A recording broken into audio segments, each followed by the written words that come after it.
প্রিয় দর্শক, সবাইকে শুভেচ্ছা জানিয়ে শুরু করছি এনটিভির নিয়মিত সাপ্তাহিক আয়োজন অন্যরকম গল্প। বরাবরের মতোই সাথে আছি আমি নুসরাত ইসলাম। শেরপুরের ঝিনাইগাতিতে হয়ে গেল ক্ষুদ্র নৃগোষ্ঠী গারো সম্প্রদায়ের নবান্ন উৎসব ওয়ানগালা। 2 দিনব্যাপী এই উৎসবে নানা আয়োজন ছিল গারো পাহাড়ের কোল ঘেঁষা এই জনপদে।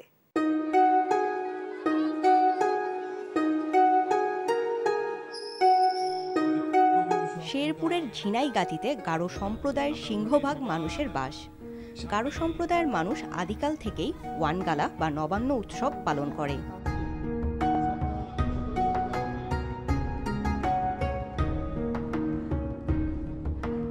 এখানকার গারো সম্প্রদায়ের মানুষেরা খ্রিস্ট ধর্ম গ্রহণ করার আগে তাদের প্রথম ফসল উৎসর্গ করত শস্য দেবতা মিসি সালোজংকে। খ্রিস্টান হবার পর তারা এই ফসল উৎসর্গ করে যীশু খ্রিস্টকে, আর সেই ফসল উৎসর্গকে কেন্দ্র করে এই ওয়ানগালা উৎসব।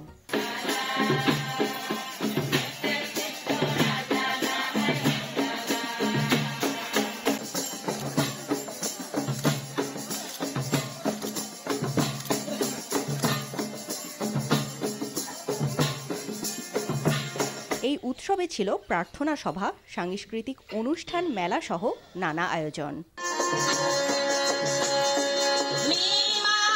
এখানে আসা ভক্তরা জানান, মূলত গারো সম্প্রদায়ের সংস্কৃতি ও ঐতিহ্যকে জানান দেওয়ার জন্যই তাদের এই আয়োজন। গারো উৎসব আমাদের একটি সামাজিক উৎসব। আমরা প্রতি বছর এই উৎসবটা পালন করে থাকি। আমরা এখানে অনেক ঐতিহ্যবাহী নাচ দিয়ে থাকি, বিভিন্ন ধরনের গান নাচ আমরা পরিবেশন করে থাকি। আজকে আমরা মরিয়মনগরে যতটা গ্রাম আছে, অনেকগুলো গ্রাম আছে, এই গ্রামের সকল আদিবাসীরা অর্থাৎ গারো জাতিগোষ্ঠীর আমরা ছেলে মেয়ে আত্মীয় স্বজন মা বাবা এদেরকে নিয়ে একত্রিত হয়ে ওয়ানগালা উৎসব পালন করছি। আমাদের এই ওয়ানগালায় আসার জন্য আমরা অনেক খুশি হয়েছি। আমাদের অনেক ভালো লাগে যে বছরে একবারই হয়, তো অনেক জনের সাথেও দেখা হয়, অনুষ্ঠান হয়, আমরা আমাদের আগের ঐতিহ্যকে ফিরে পাই।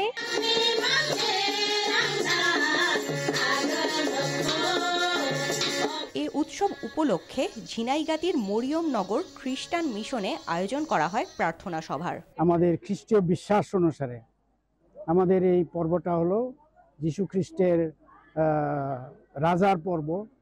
এই পর্বটা বছরের আমরা শেষ পর্ব পালন করি, আর এই পর্বটা দুইটা যৌথ, আমাদের খ্রিস্টি সংস্কৃতির সঙ্গে খ্রিস্টীয় জীবনের সঙ্গে দুটো মিলে এই অনুষ্ঠান আমরা করি। আমাদের খ্রিস্টি সংস্কৃতি আমরা ধরে রাখলাম এবং খ্রিস্টীয় যে বিশ্বাস, এই বিশ্বাসটাকে আমরা অনুশীলন করি, যার মধ্য দিয়ে প্রেমের কথা, ভালোবাসার কথা, কল্যাণের কথা, সেবার কথা আর আনন্দের কথা আমরা বলে থাকি। ওয়ানগালা উৎসব গারোদের ধর্মীয় উৎসব হলেও এই উৎসবে আসেন অন্যান্য ধর্মাবলম্বীরা।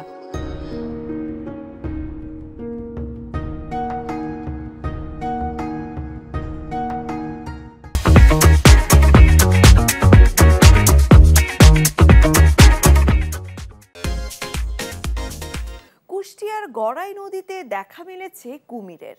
একটি কিংবা দুটি নয়, একাধিক কুমিরের দেখা মেলায় নদী পাড়ের মানুষের মাঝে বেড়েছে আতঙ্ক। তবে স্থানীয় এক পশুপ্রেমী কুমিরদের বশে আনতে খাবার হিসেবে নদীর পাড়ে বেঁধে রেখেছেন ছাগল ও নদীতে ছেড়েছেন হাঁস। তা দেখতে নদী পাড়ে জড়ো হয়েছে হাজারো উৎসুক জনতা।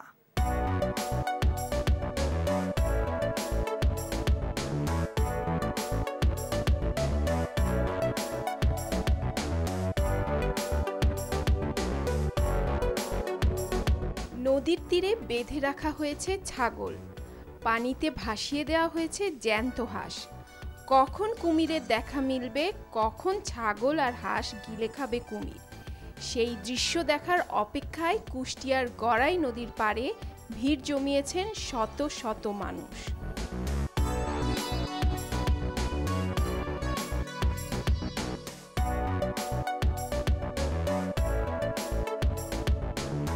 গেল সপ্তাহে কুষ্টিয়া শহরতলির জুগিয়া ভাটাপাড়া সংলগ্ন পদ্মা নদীর শাখা গড়াইয়ে দেখা মিলেছে এই কুমিরের।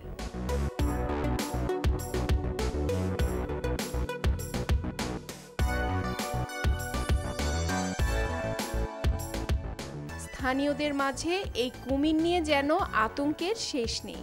মাছ শিকার, গোসল করা, কাপড় ধোয়া, পানি নেওয়া সহ আনুষঙ্গিক প্রয়োজন মেটানো পানির প্রধান উৎস গড়াই নদী জনবিচ্ছিন্ন রয়েছে কুমির আতঙ্কে। আর আতঙ্ক দূর করতে কুমিরগুলোকে খুব দ্রুত নদী থেকে অপসারণ করার দাবি ভুক্তভোগীদের। সপ্তাহ দুয়েক আগে কুমির আসছে, যার আতঙ্কে মানুষ গোসল করতে পারছে না, আমরাও গোসল করতে পারছি না।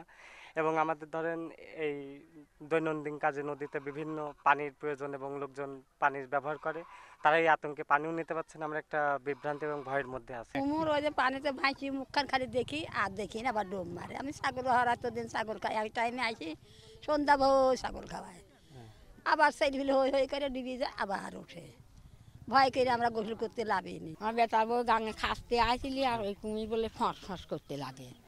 তারপর আমার বেটার বউ বলে টাকা দেখে যে আমার কুমির, ও কাপড় চোপড় থুয়ে ঝাড়ি উপরে উঠি পড়ে। কুমির তো ধরনের শিকারি কুমির না, নদীর কুমির কখন ওঠে কখন ইয়ে হয়, টাইম থাকে না, মানে কেরোচকি বাঁধে কেরোচকি বাঁধে না। আমি দেখলাম ধরেন ডাঙ্গার কুলে ওঠি বড় কুমির শুয়ে লয়েছে, নেশটা হচ্ছে গুই সাপের মতো থাক থাক করা, বুঝতে পারলেন? একদম ডাঙ্গার কুলে ওঠে পাড়ের কোলে শুয়ে আছে একটা, আর একটা এত বড় মাথা। 20 মিনিট মতন ওই কুমির উপরে ছিল। তারপরে অনেক লোক যখন সমাগত হয়ে গেল, তারপর সারা শব্দ পেয়ে কুমিরটা আবার আস্তে আস্তে পানির মধ্যে চলে আসলো। এই দেখা এখানকার বাসিন্দারা বলতেছেন যে এখানে একাধিক কুমির দেখা গেছে। তারা বলতেছে আকার অনুপাতে তারা এটা বিশ্লেষণ করছে যে এখানে সাইজ, সেই সাইজ অনুপাতে তারা বলছে যে অন্তত 3টা কুমির দেখা গেছে। এটা খুবই একটা আতঙ্কের বিষয়, কারণ পদ্মার শাখা নদী গড়াই নদীতে অনেকে গোসল করতে আসে, তো সাধারণত এখানে কুমির দেখা যায় না। তো একাধিক কুমির দেখা দেওয়া এটা আতঙ্ক বিরাজ করছে। যেহেতু হিংস্র, জলজ প্রাণী হিংস্র, তখন নদীতে পানি ছিল বলে দেখা যেত না। এখন নদীর পানিটা নিচে নামার জন্য, শুকিয়ে যাওয়ার জন্য, চারিদিকে চর পড়ার জন্য ওরা ধীরে ধীরে ধীরে ধীরে এমন হয়ে আসছে যে মানে জায়গার সংকট, যার জন্য ওদেরকে চোখে পড়ছে এবং সরতেও পারছে না। এখান থেকে সরলে যেখানে যাবে সেখানে আবার চর, যার জন্য এখানে আটকা পড়ে গিয়েছে। মোট কথা এখান থেকে জিনিসটা সরাতে পারলে ভালো হয়, যেহেতু মানুষ আতঙ্কিত। এখানে মানুষ আতঙ্কিত হয়ে আছে, কোনো মানুষ নদীতে নামতে পারছে না। যে যদি সেইভাবে একে ধরার ব্যবস্থা করে, যদি করে নিরাপদ তেমন জায়গা থাকে, তাহলে সেখানে একে অবমুক্ত করে দিলে এই প্রাণীটা বেঁচে গেল।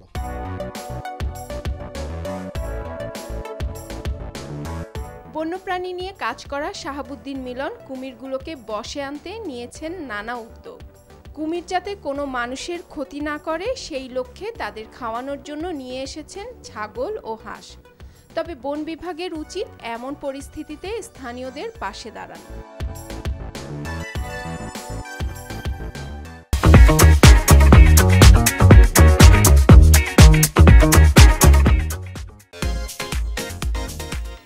দেশে দেশে চলছে বড়দিনের প্রস্তুতি। মায়ামিতে চলছে ক্রিসমাস বরণে আলোকসজ্জা। নতুন বছর ও ক্রিসমাস নিয়ে কোপেনহেগেনে চলছে নানা আয়োজন। এদিকে লন্ডনে হয়ে গেল সান্টা প্যারেড। এই প্যারেডের অন্যতম দিক সবাই একত্রিত হয়ে সংগ্রহ করে দুস্থ শিশুদের জন্য অর্থ সহায়তা। ক্রিসমাসের প্রস্তুতির নানা দিক নিয়ে রয়েছে একটি প্রতিবেদন।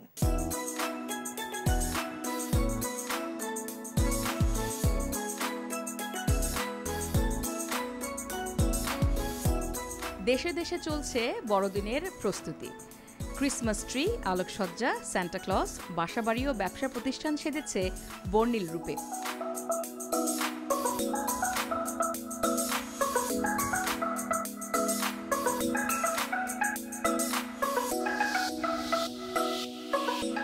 বিশ্বজুড়ে ছড়িয়ে পড়েছে উৎসবের আমেজ। ক্রিসমাসের সাজে সেজেছে মায়ামিও।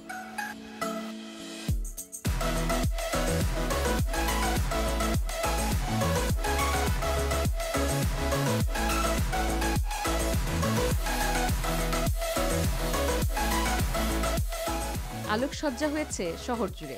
সাজিয়ে তোলা হয়েছে বে ফ্রন্ট পার্কের ক্রিসমাস ট্রি, যা কাছে টেনেছে ভ্রমণে আসা পর্যটকদের।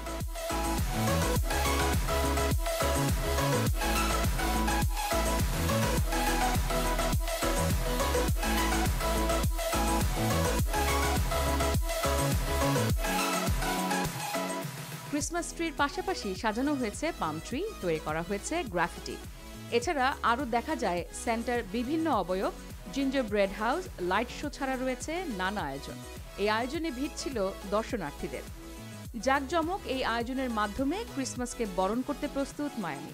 এর মাধ্যমে তাদের ভিন্ন ধারার ঐতিহ্য তুলে ধরেছে Miami.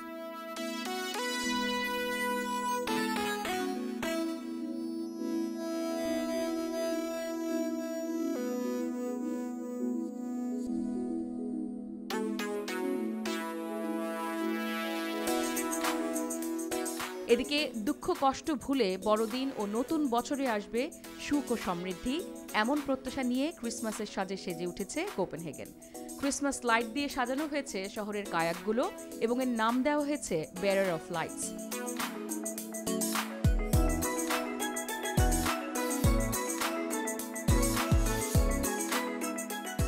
Very cozy and also very like এখানকার পরিবেশটা অন্যরকম। এখানে সবকিছুতে একটা জাদুকরী অনুভূতি আছে যা এখানে না আসলে বোঝা যাবে না। I don't know what these are called, but like the different sparklings everywhere and yeah.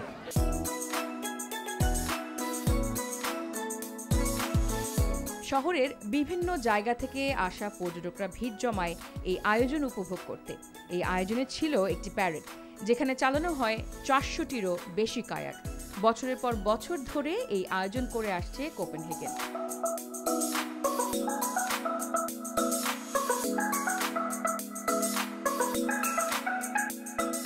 বিশ্বজুড়ে ক্রিসমাসের প্রস্তুতির এই আমেজে লন্ডনে হয়ে গেল একটি সান্টা প্যারেড।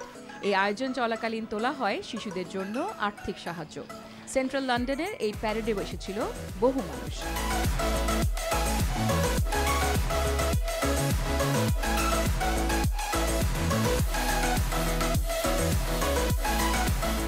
এক 1200 জন স্যান্টার কস্টিউমে এই প্যারেডে অংশ নেয়। প্যারেডটি শেষ হয় বাকিংহাম প্যালেসে গিয়ে। স্যান্টা কস্টিউম ছাড়া প্যারেডটিতেও অনেককে এলফ কস্টিউমেও দেখা যায়। এই প্যারেডটির মাধ্যমে তারা পুরো শহর থেকে অর্থ সংগ্রহ করে।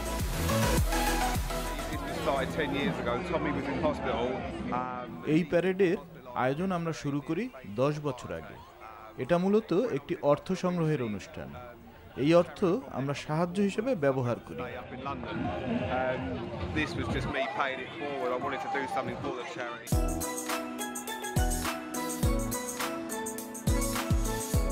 10 বছর ধরে চলা এই প্যারেডকে নিয়ে মানুষের মধ্যে অন্যরকম এক আগ্রহ দেখা যায়। এই আয়োজনে সবাই একত্রিত হয়ে শিশুদের সাহায্য করার জন্য অর্থ সহায়তা সংগ্রহ করে। এই প্যারেডের মাধ্যমে সেন্ট্রাল লন্ডনে অন্যরকম এক আবহের সৃষ্টি হয়।